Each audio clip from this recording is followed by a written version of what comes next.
otra, ¿no? Tenía que arriesgar y Pero tenía tres que reaccionar partidos son así, Argentina. Clau. Pero ¿por qué no lo hace Pero lo hizo bien. ¿Por qué lo hizo no lo bien. hacía? Lo hizo Aquí bien, está diciendo aquí que no.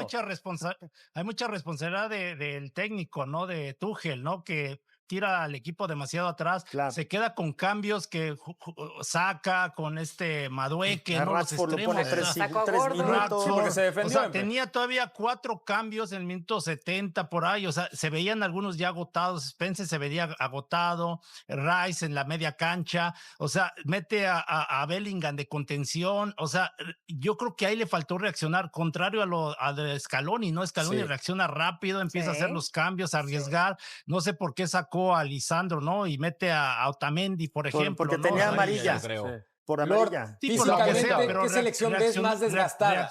reaccionó muy bien, o sea, y teniendo el balón Argentina, la verdad que produjo mucho. Lo que decíamos de México, de disparar de media distancia, está Enzo, se me hace increíble que los ingleses no estuviera alguien parado ahí afuera, ¿no? O sea, realmente creo que tuvieron mucha culpa en tirarse para atrás, porque en los últimos minutos Argentina, incluso cuando ya va ganando, Messi van, presionan, o sea, Sí. no dejaban que tiraran el pelotazo, que se acercaran tanto, porque sabían que por un pelotazo pudieran. Es que ese es les un buen pudieran punto, haber ganado. emperador. Lord, hablando físicamente de cara a la final, ¿a qué selección ves más desgastada? ¿España o Argentina y por qué?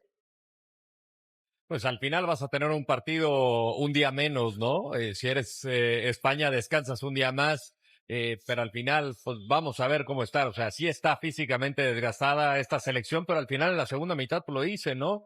Los que estaban persiguiendo la pelota eran los ingleses, pero también el esfuerzo que hicieron los argentinos, silbatazo final, van todos al suelo celebrando.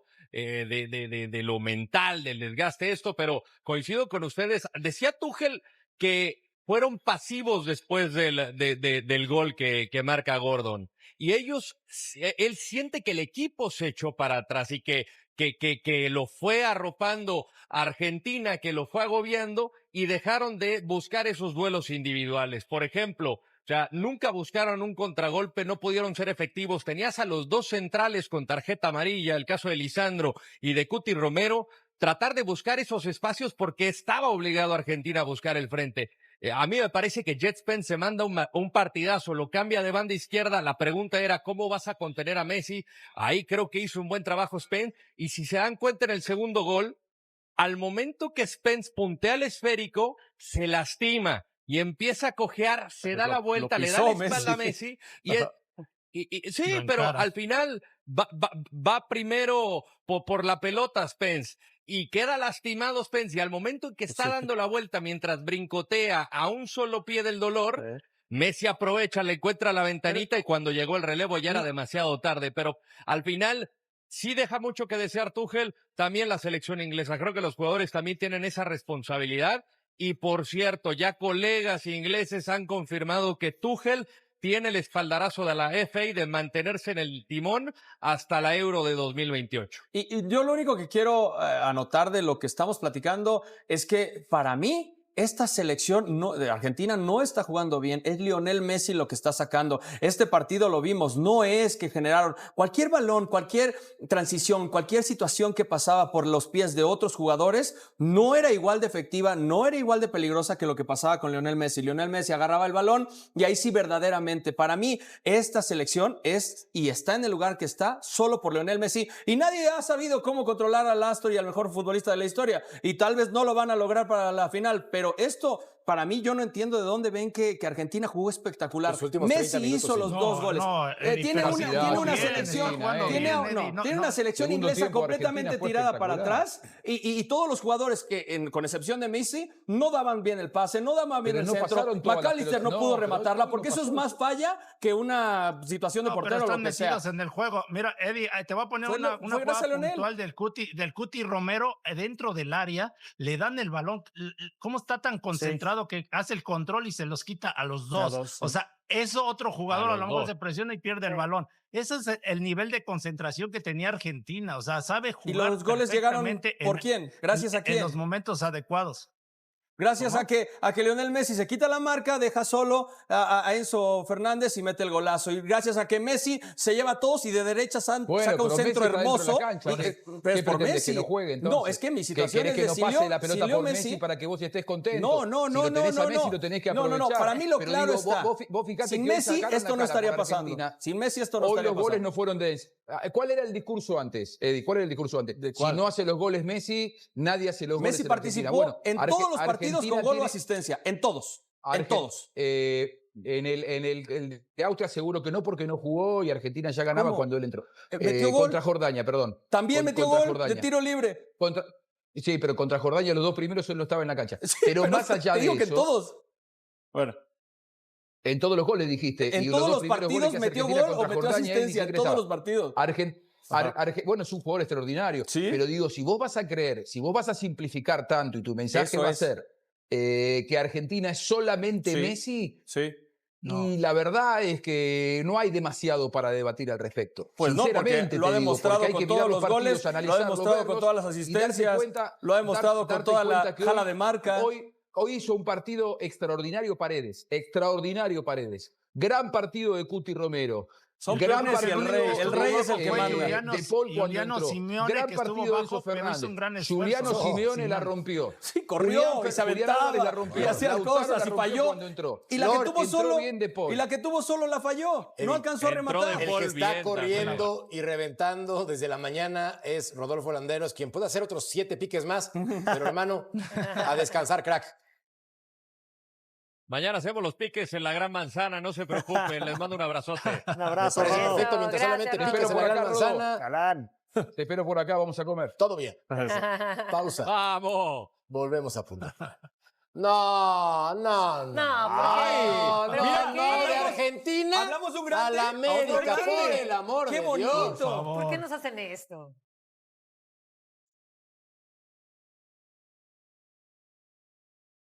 Y después vuelvo a insistir, cuando estábamos en la época, en el trabajo, dividimos un poco Gianni, profe, o los profes, porque también estamos dándole Lara, dándole participación a la gente que tiene el club, que ha mostrado una disposición permanente. Y cuando no estoy trabajando yo ando por distintas áreas, observando a todos los jugadores, llamando la atención o ratificando lo bueno que están haciendo. Prácticamente con una mirada nos conocemos de distintas situaciones que puede estar saliendo bien o mal, o correcciones, y de distintos trabajos que ya sabemos, por más que cada plantel tiene sus particularidades en el trabajo, tiene sus fortalezas y sus debilidades, que está en nosotros divisarla y tratar de planificar. Pero no, como hace tanto tiempo que trabajamos juntos, vuelvo a insistir, con una mirada, ya conocemos las cosas que tenemos que corregir. Espectacular. Si tuviera que calificarla del 1 al 10, fue 10. Primero porque la organización fue espectacular. Así que, bueno, es de las cosas más importantes que nos ha pasado en nuestra carrera, pues intentar lograr títulos como van a intentar los otros clubes, y tratar de, por todos los medios, quedar en la historia de esta institución tan prestigiosa. De la justa mundialista pasamos a la Liga MX. No es reclamo, no es queja, es realidad. Eddie, según tu perspectiva, Inglaterra no traía nachos. Según tu perspectiva, Argentina no trae nachos. Según tu perspectiva, incluso Noruega no traía nachos. ¿Y qué decir de Ecuador? Te pregunto, ¿qué trae el América para este torneo?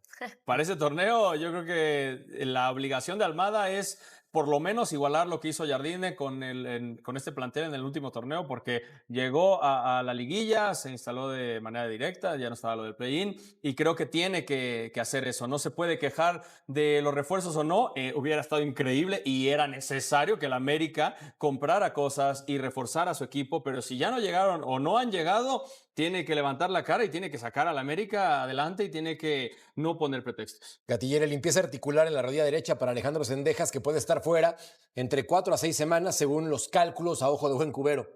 ¿Qué va a hacer el América ahora sin Cendejas? Sí, es una lástima, ¿no? Primero porque no tuvo mucha participación con Estados Unidos. Y yo creo que iba a llegar con unas ganas muy altas de que empezara ya la Liga MX, ¿no? Entonces, es un golpe duro para América y sobre todo porque yo no veo en el centro del campo, sobre todo los contenciones, a quién puedan atraer, ¿no? Porque creo que sí, Durao se va, a lo mejor Jonah no sé cómo vaya a estar, entonces creo que sí van a tener ya lo dijo ¿Dourado Santiago, llegó en algún momento? ¿Perdón? Que si ¿Dourado había jugó. llegado? No, no me había enterado. no, Pensé que nunca había llegado. hermano. Tres partiditos, sí. Y yo sí creo que le va a pesar bastante que no traigan jugadores. Y si llegan tarde encima, no han llegado y ya es la fecha 1, pues bendita Liga MX, ¿no? Que te van a llegar al cuarto, quinto partido y a lo mejor no inicia bien América. Entonces no la tiene tan fácil Almada. Pero las Águilas entonces ya perdieron su poderío dentro y fuera de la cancha por lo que pintan las cosas. Bueno, fuertes, ahorita no se ve y sabemos que el América tiene que reforzarse muy bien. Se sabe que le hace falta un muy buen refresh después de cómo iban en caída, en pique, por tantas cosas, lesiones, ya jugadores que no rendían. Muy pocos son los que quedan como un Cendejas de aquellos campeones que te pueden hacer cosas interesantes, pero Cendejas, bueno, ya acabamos de ver que va a estar fuera algunas semanas. Tráiganle un buen equipo a este señorón que tenemos aquí atrás, a Almada, que por cierto me da una curiosidad tremenda de cómo va a funcionar este equipo, que sabemos que es equipo de estrellas, equipo de agrandados, de buena manera, ¿no? Porque son exigentes, porque siempre están buscando campeonatos. Y este señor es exigente, es muy exigente. El Cruz Azul se planta ante el Apertura 2026 con la corona sobre la cabeza y una lista de frentes abiertos que parece más larga que la pretemporada misma. Hay un delantero que podría hacer las maletas, hay un central que se le escapa de las manos por culpa de Europa. Hay un estadio que ya ni siquiera le pertenece por completo. Hay una filosofía nueva que Joel Huicuí intenta instalar a contrarreloj y hay, guardado casi para el final porque es la bomba de la semana, un posible choque con la normativa de la FIFA que involucra a dos de sus jugadores más importantes. Todo esto en la previa inmediata del debut ante el Atlético San Luis. Vamos por partes, porque cada uno de estos temas merece su espacio. Y al final de este repaso vas a entender por qué la afición celeste anda con los nervios de punta antes de que ruede el balón.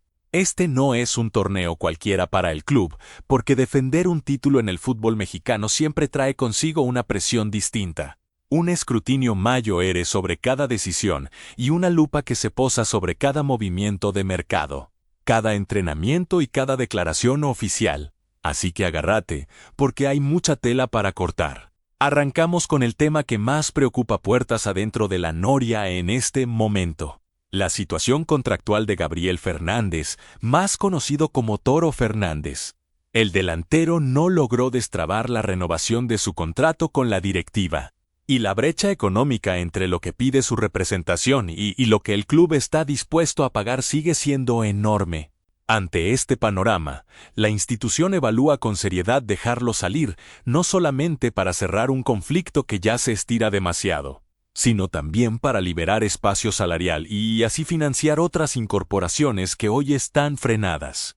Este tipo de tira y afloje contractual no es nuevo dentro del club. Y en más de una ocasión situaciones similares terminaron resolviéndose recién en las últimas semanas del mercado, cuando la presión del calendario obliga a ambas partes a ceder posiciones.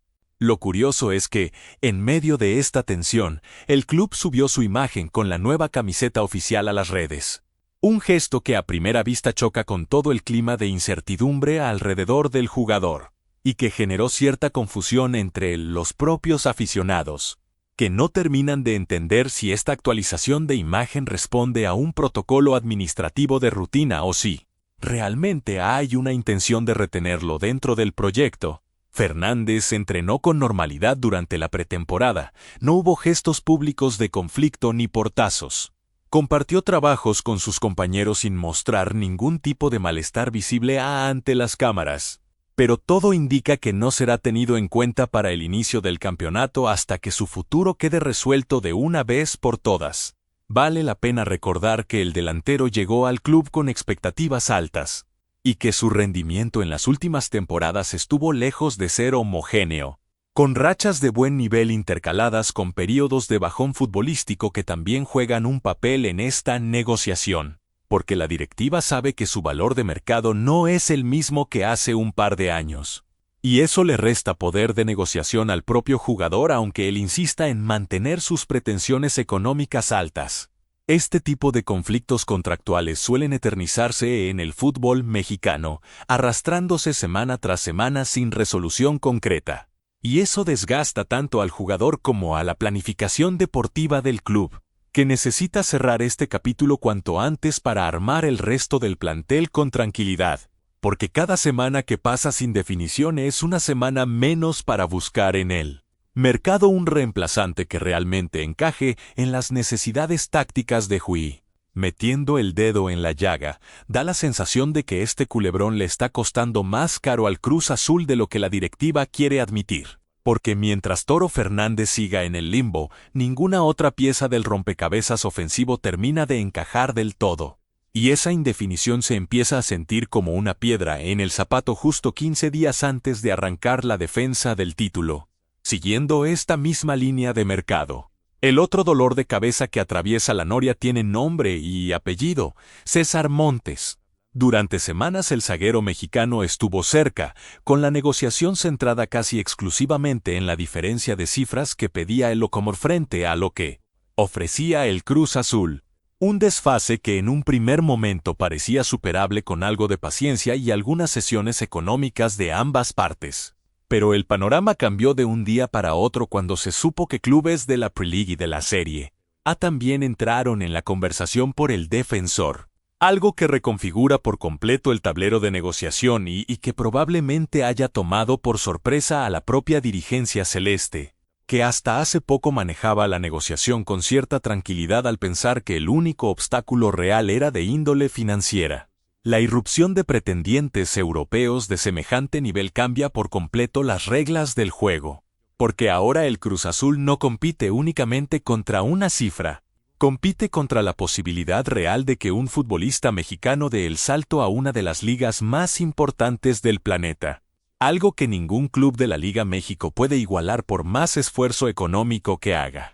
Y menos todavía cuando de por medio está el sueño de cualquier jugador latinoamericano de probarse en el fútbol europeo de primer nivel.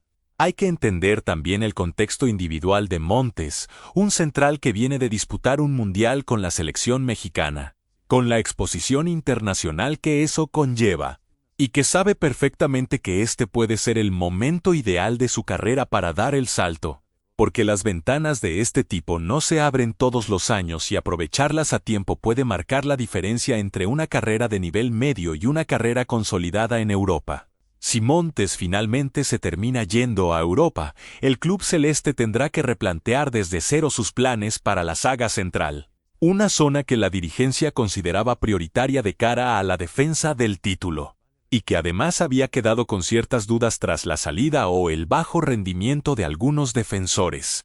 Durante la temporada pasada, sin necesidad de ser adivino, cualquiera con un mínimo de sentido común entiende hacia dónde se inclina la balanza cuando de un lado hay pesos rusos y del otro libras esterlinas o euros de la Serie A, así que no sorprendería nada que este fichaje termine cayéndose en las próximas semanas, dejando al Cruz Azul con la obligación de salir a buscar un plan B en el mercado, algo que no siempre resulta sencillo quedando tan poco tiempo antes del cierre de la ventana de transferencias.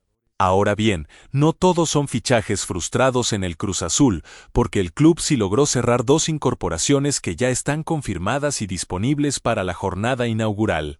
Se trata de Juan José Calero, pensado para reforzar el ataque, y de Alan Montes, sumado a la línea defensiva. Ambos fueron inscritos oficialmente por la Liga México y podrán ser tenidos en cuenta por Joel Huiki desde el arranque mismo del torneo, lo que representa al menos una noticia de certeza en medio de tanta incertidumbre que rodea al resto del mercado celeste. Alan Montes quedó registrado con el dorsal número 12, el mismo que utilizó en los amistosos de pretemporada y que también lo acompañó durante su etapa en el City de Inglaterra. Así que se trata de un número con el que el defensor se siente cómodo y que de alguna manera simboliza continuidad en su identidad futbolística pese al cambio de país y de liga.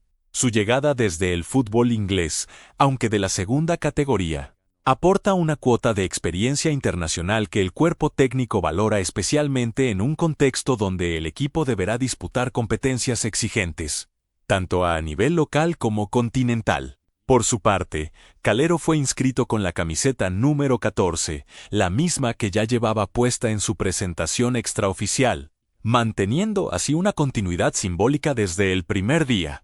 Y su perfil de jugador polivalente en ataque le da a Huiki una pieza adicional para rotar en una zona donde el desgaste físico durante un semestre largo, con torneo local y compromisos internacionales, puede resultar determinante. La Liga México también publicó el listado completo de dorsales del plantel celeste, donde llama la atención que Eric Lira mantiene su clásico número 6 pese a la incertidumbre que rodea su continuidad inmediata. Tema que vamos a desarrollar más adelante con calma porque tiene tela para cortar. Entre los números que quedaron libres para futuros refuerzos figuran el 2, el 9, el 13, el 15, el 24, el 26 y el 31, dorsales que bien podrían terminar en la espalda de alguna cara nueva antes de que cierre el mercado de pases, y que generan cierta expectativa entre los aficionados sobre quién podría llegar a ocuparlos en las próximas semanas. Sin querer sonar exigente, dos incorporaciones lucen más bien tibias para un equipo que se supone debe defender el título con autoridad. Y algo me dice que la directiva todavía tiene tarea pendiente antes de que se cierre definitivamente la ventana de fichajes. Porque el nivel de exigencia de un torneo donde hay que defender la corona no perdona planteles cortos ni de recambio limitado. Y ya que estamos hablando del plantel y de cómo se está armando esta plantilla celeste, hace falta detenerse en otro tema que viene generando ruido logístico serio: el cambio de sede para los primeros compromisos como local. Todo apuntaba a que el Cruz Azul regresaría al Estadio Azteca, rebautizado como Banorte para este segundo semestre. Pero desacuerdos con los nuevos dueños del recinto tiraron por la borda esa posibilidad, dejando al club nuevamente en la búsqueda de una sede fija que le dé estabilidad, algo que viene siendo un problema recurrente desde hace ya varias temporadas. Frente a este escenario, el club pidió formalmente utilizar el Estadio Ciudad de los Deportes, pero la Liga México determinó que las condiciones actuales del inmueble no son aptas para recibir partidos de primera división, principalmente por el mal estado del césped y de las instalaciones en general. Un diagnóstico que sorprendió a más de uno considerando que se trata del estadio históricamente asociado a la identidad del club. Circularon imágenes en los últimos días que muestran un terreno de juego realmente descuidado, con parches visibles y zonas de tierra pelada. Algo que generó preocupación genuina entre los aficionados sobre el verdadero estado de abandono del recinto y que también abrió el debate sobre quién debería hacerse cargo del mantenimiento de un estadio que, aunque no es propiedad total del club, forma parte fundamental de su historia. Como consecuencia directa, el club confirmó oficialmente que su partido de la segunda jornada, frente al Puebla, se disputará en el Estadio Corregidora, en Querétaro. Y la cosa no termina ahí, porque según información periodística, los planes del club contemplan jugar también su segundo partido como local en ese mismo escenario, lo que abre la puerta a que el duelo de la tercera jornada, pactado para el 1 de agosto frente al Ante, también se dispute en tierras queretanas, convirtiendo el arranque del torneo en una especie de gira forzada lejos de casa. Esto implica no solo un cambio de escenario, sino un desafío logístico y deportivo considerable, porque hablamos de más de 230 kilómetros de distancia entre La Noria y Querétaro para hacer de local en una cancha que no es su hogar, con todo lo que eso implica en términos de traslados, adaptación de la afición que quiera viajar a alentar al equipo, y hasta el propio ambiente de juego que se genera cuando no se compite en el estadio habitual. A todo esto se suma un dato que explica por qué el club nunca resolvió comprar directamente el Ciudad de los Deportes.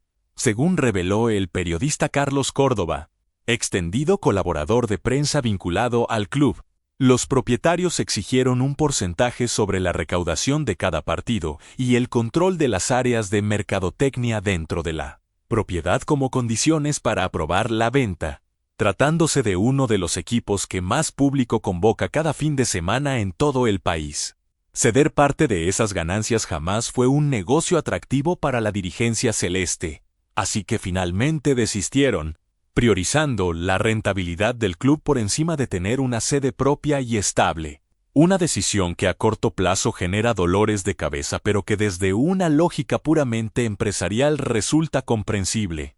La Liga México aseguró que trabajará junto al club para acondicionar el recinto lo antes posible, aunque sin plazos concretos sobre la mesa, lo que deja a la afición en una espera indefinida sobre cuándo podrán volver a ver a su equipo en un estadio verdaderamente propio. Sin ánimo de exagerar, pero esto ya empieza a sonar a costumbre más que a excepción, porque no es la primera vez que el Cruz Azul se queda sin casa propia justo cuando más la necesita. Y esa inestabilidad termina golpeando a una afición que simplemente quiere ver a su equipo jugar donde le corresponde, sin tener que sumar kilómetros de viaje para poder alentar a los suyos como local. Con el tema del estadio sobre la mesa, conviene detenerse ahora en la otra gran apuesta de este arranque de temporada. El proyecto futbolístico que Joel Huicui viene construyendo desde que asumió el cargo. A pocas horas del debut, el mensaje puertas adentro del vestuario es de confianza. Y el propio entrenador aseguró que el equipo llega prácticamente listo gracias a una pretemporada que, más allá de algunos altibajos normales, permitió sentar una base sólida de trabajo, en la que se combinaron partidos amistosos de exigencia variable con sesiones intensas de trabajo físico y táctico pensadas para instalar los conceptos que el técnico quiere ver reflejados en cancha desde la primera fecha.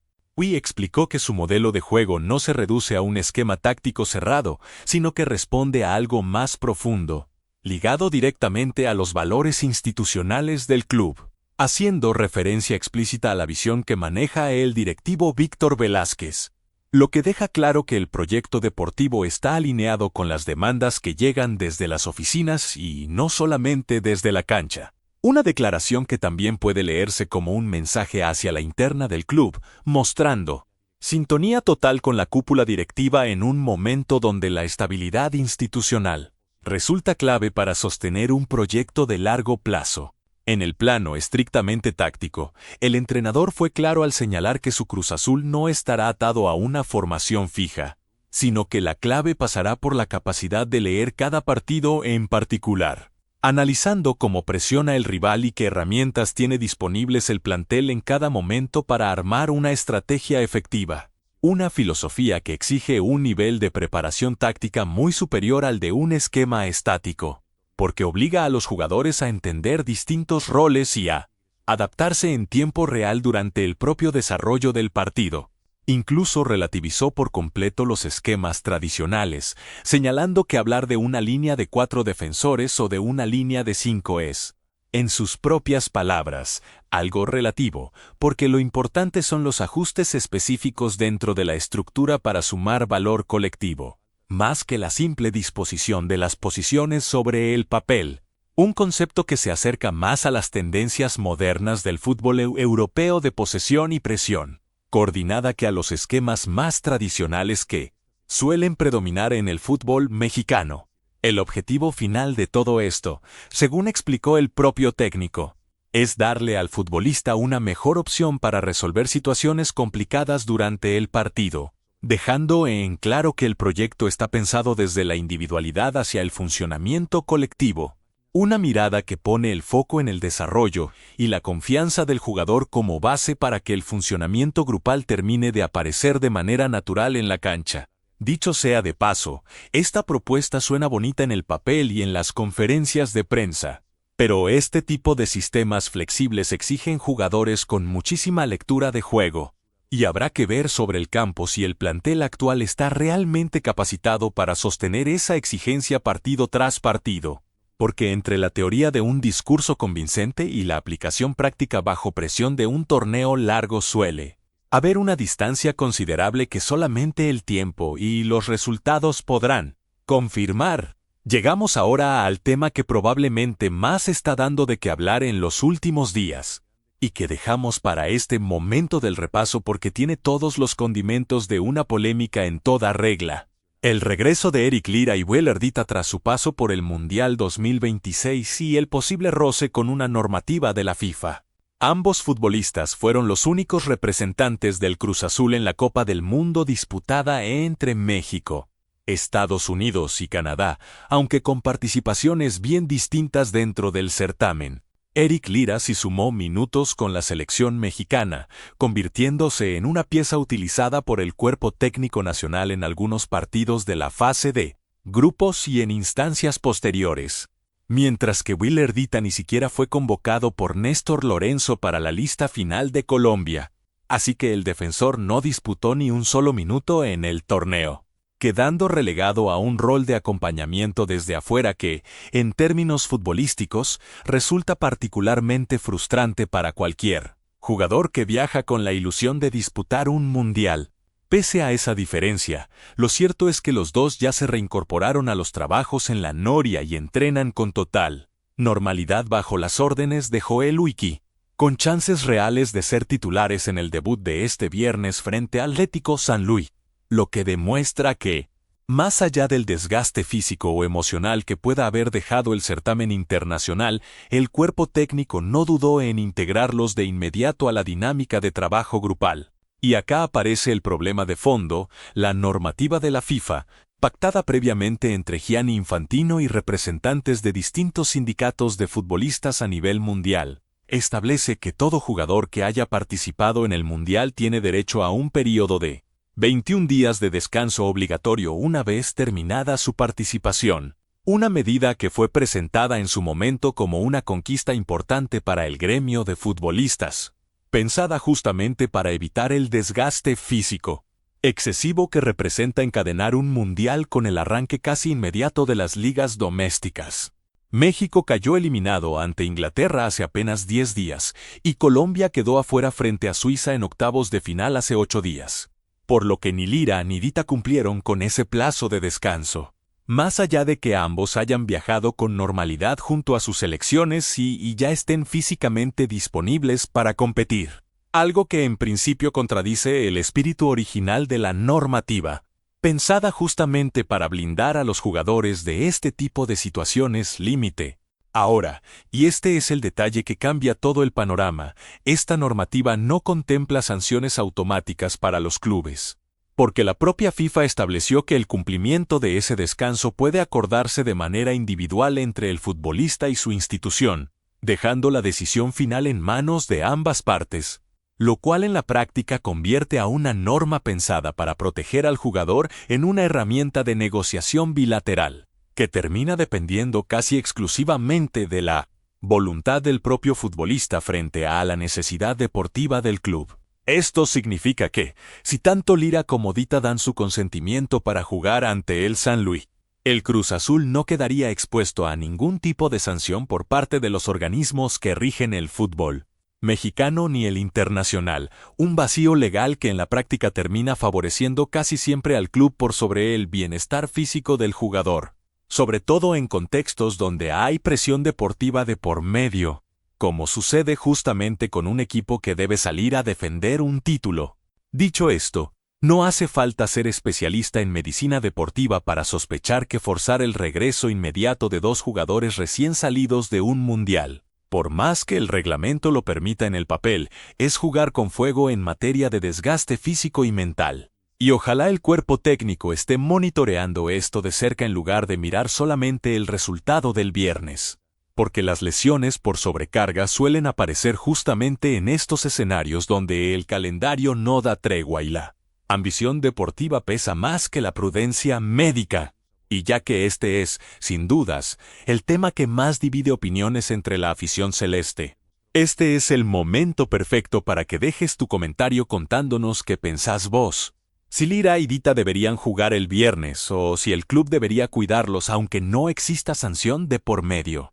Y de paso aprovecha para darle like si este repaso te está sirviendo para ponerte al día con todo lo que pasa en la noria. Después de este culebrón con la FIFA, toca cerrar el repaso con el plato fuerte de la semana. El debut oficial del Cruz Azul en el Apertura 2026, el primer examen de la máquina en su intento por defender el título llegará este viernes 17 de julio, con el encuentro pactado para las 7 de la noche en horario del centro de México. El escenario elegido será el Estadio Libertad Financiera, casa habitual del Atlético San Luis, en un duelo que representa mucho más que el simple arranque de un torneo, ya que marcará el debut oficial de Joel Wiki al mando del equipo campeón y la primera prueba real de todo lo trabajado durante la pretemporada, un examen que además llega con la mochila extra de todos los frentes abiertos que repasamos a lo largo de esta nota, desde la incertidumbre con Toro Fernández hasta la polémica con Lira y Dita, pasando por la falta de estadio propio y las dudas sobre si el mercado de fichajes va a alcanzar para sostener el nivel competitivo que exige defender un título. Para quienes quieran seguir el partido, hay buenas noticias en materia de transmisión, ya que el encuentro podrá verse en vivo a través de ESPN, Disney Plus y Freemium, además de contar con cobertura minuto a minuto en distintas plataformas digitales para quienes prefieran seguir la información sin necesidad de una suscripción de paga, lo que garantiza que prácticamente ningún aficionado se quede sin la posibilidad de seguir en vivo este arranque de temporada tan cargado de expectativa. Este debut llega en un contexto sumamente particular, con dudas sobre la continuidad de varios jugadores importantes, con un mercado de fichajes que todavía no cierra piezas clave, con un estadio que sigue generando incertidumbre para las próximas semanas y con la exigencia extra que representa haber ganado el torneo anterior, un combo de variables que pocas veces se ve reunido de manera tan concentrada justo en la previa de un debut oficial. Todo esto convierte al choque ante el Atlético San Luis en un termómetro perfecto para medir el verdadero estado anímico y futbolístico del plantel celeste, antes de que arranque de lleno la defensa del campeonato, porque más allá del resultado puntual, lo que estará en juego este viernes es la primera fotografía real de hacia donde apunta este nuevo ciclo bajo el mando de Hui. A modo de cierre, y sin necesidad de bola de cristal, este primer partido va a mostrar bastante más que un simple resultado, porque de ahí saldrán las primeras pistas reales sobre si Hui logró instalar su idea en tan poco tiempo. Y ese dato va a pesar mucho más que los 3 puntos a la hora de proyectar lo que viene para el resto del torneo, sobre todo pensando en un calendario largo y exigente donde la consistencia terminará siendo más determinante que un buen resultado aislado en la primera fecha. Las próximas horas prometen despejar buena parte de las dudas que hoy rodean al equipo campeón, y la afición celeste ya cuenta los minutos para volver a ver a su equipo en la cancha, defendiendo no solo 3 puntos, sino también el prestigio de ser el actual monarca del fútbol mexicano, con la ilusión intacta de que, pese a todos los frentes abiertos que atraviesa el club en esta previa, el equipo logre encontrar rápidamente su identidad dentro de la cancha y arranque el camino hacia el bicampeonato con el pie derecho.